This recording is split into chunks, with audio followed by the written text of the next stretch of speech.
Ici, il faut qu'on se dise la vérité. Il faut qu'on se dise la vérité.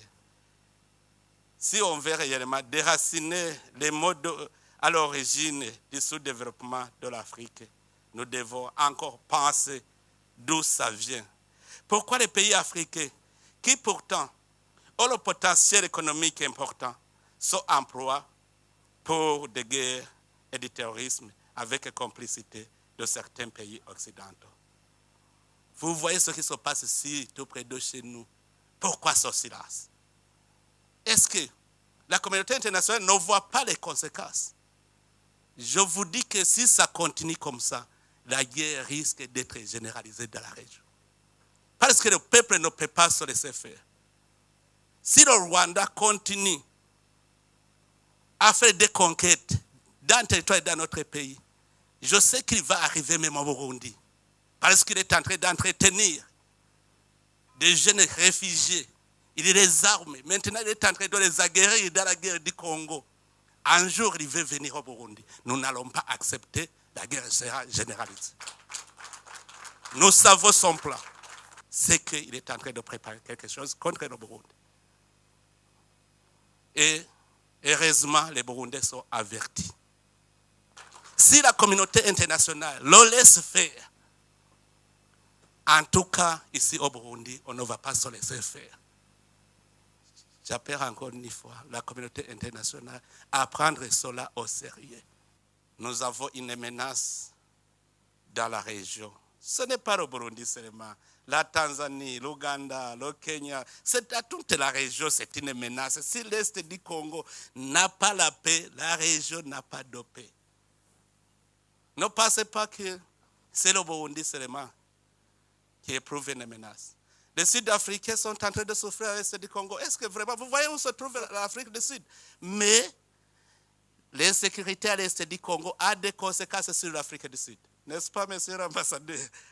Donc, au point de vue sécuritaire, seulement nous avons cette menace à l'Est du Congo. Si vous laissez les choses se détériorer comme ils sont, sachez très bien que les conséquences seront néfastes.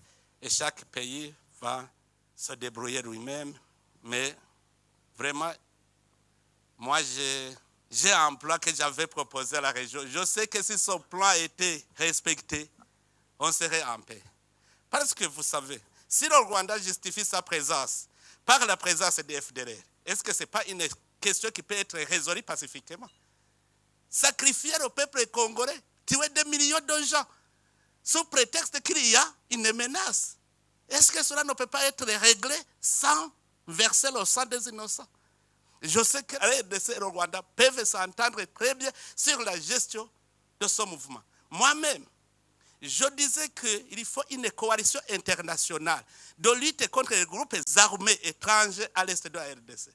Comme ça va garantir le Rwanda et ça va aussi permettre au Congo d'entamer le processus de paix. Qu'est-ce qui manque?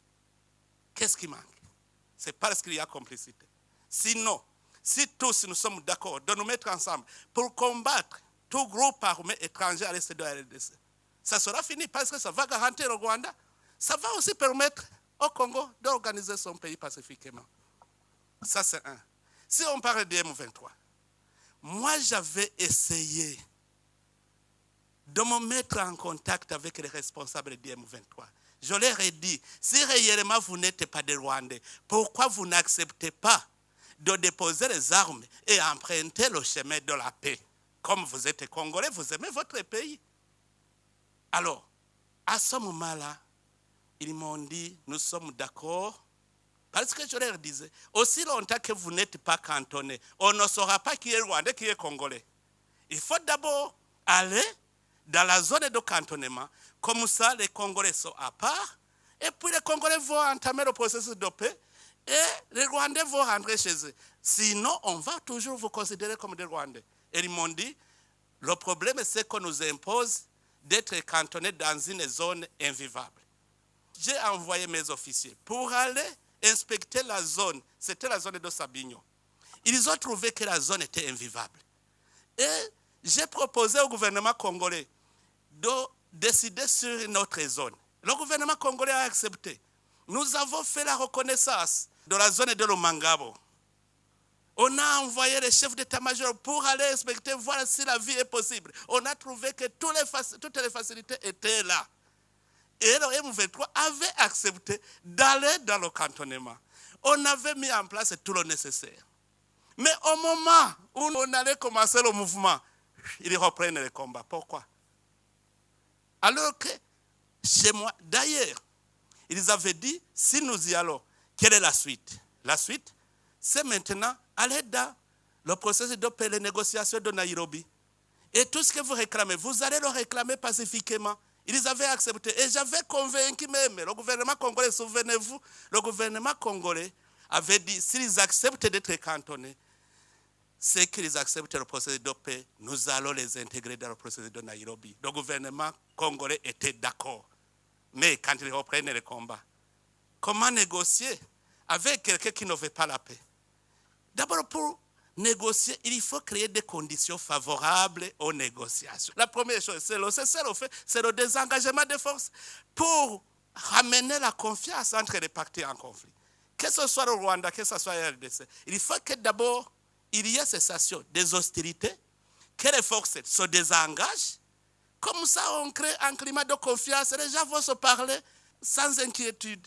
Or, entre les États, comment s'effectue le cessez-le-feu, le désengagement? C'est que les forces dans notre pays vont se désengager et aller dans leur pays. Et ils vont entamer les négociations. C'est normal. Mais qu'est-ce qui manque?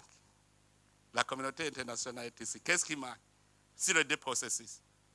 J'avais proposé ce plan et la région avait décidé d'envoyer une force régionale pour d'abord sécuriser les citoyens congolais, mais aussi pour combattre les groupes armés étrangers. C'est cela la présence du Burundi en RDC.